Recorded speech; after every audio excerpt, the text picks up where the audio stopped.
Good morning students, कैसे हैं आप सब लोग। तो मैं आज फिर से एक बार आपके साथ हूँ। Lines and angles class 9th का लेकर के एक्सरसाइज 6.2 करने जा रहे हैं हम क्वेश्चन नंबर 2। ठीक है, स्टार्ट करते हैं। क्या कह रहा है क्वेश्चन 2। इन फिगर 6.29, ये फिगर दिया हुआ है, इसकी बात कर रहे हैं। 6.29 इसने दे रखा है, इफ़ ए बी पैरेलल है सी डी के, ए बी लाइन पैरेलल है सी डी के और सी डी पैरेलल है ई एफ के। ए बी पैरेलल है सी डी के और सी डी पैरेलल है ई एफ के। तो ये तीनों लाइन आपस में पैरेलल हुई कि नहीं हुई? बिल्कुल हुई।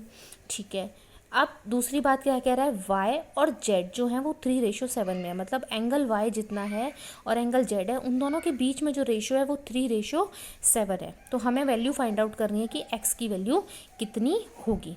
ठीक है, तो स्टार्ट करते हैं हम। थोड़ा सा डिफरेंट तरीके से चलेगा इसका, हल्का सा ट्रिकी है, ज़्यादा टफ नहीं है, बट स्टार्ट करते हैं। ठीक है, क्या क्या दिया हुआ है पहले हम ये लिख देते हैं।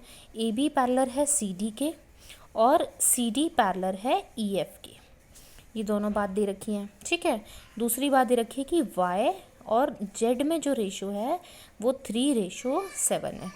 मतलब वाई और जेड का रेशो 3:7 है। तो हम मान सकते हैं कि एंगल वाई को हम मान लेते हैं 3A है, और तो जेड कितना हो जाएगा, जेड हो जाएगा 7A। ये हमने लेट कर दिया।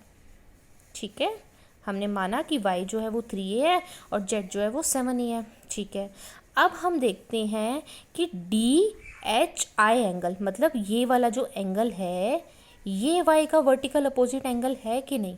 बिल्कुल है। तो ये y जितना होगा उतना ही ये वाला एंगल होगा।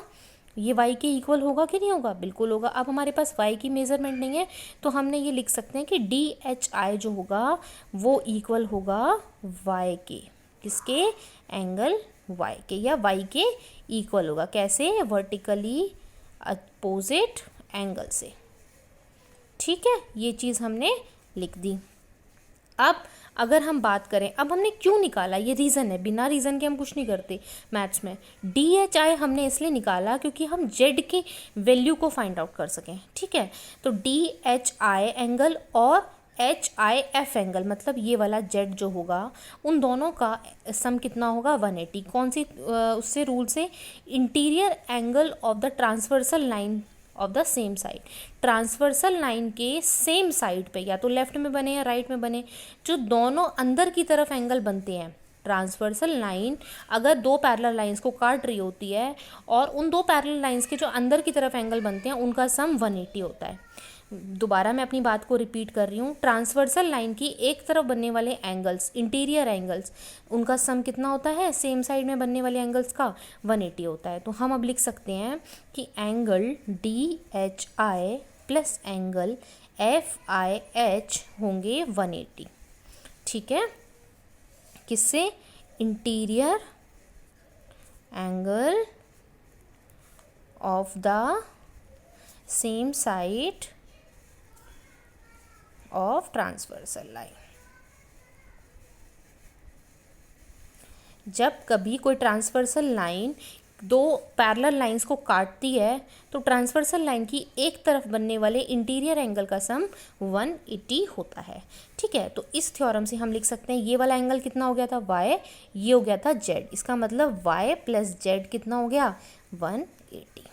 ठीक है, अब हम क्या करेंगे, अब हमने जो वैल्यूज़ की मानी थी वो हम रख देंगे। तो फिर y की वैल्यू 3A मानी थी, z की वैल्यू 7A मानी थी। तो हम लिख सकते हैं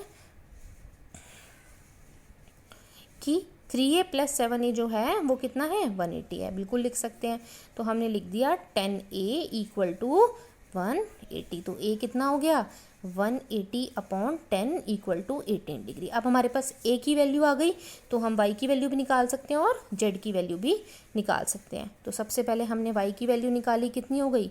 3A थी ना y की वैल्यू, तो इसमें रख देते हैं 18। कितनी हो जाएगी? 54 डिग्री। z की वैल्यू हो जाएगी 7A।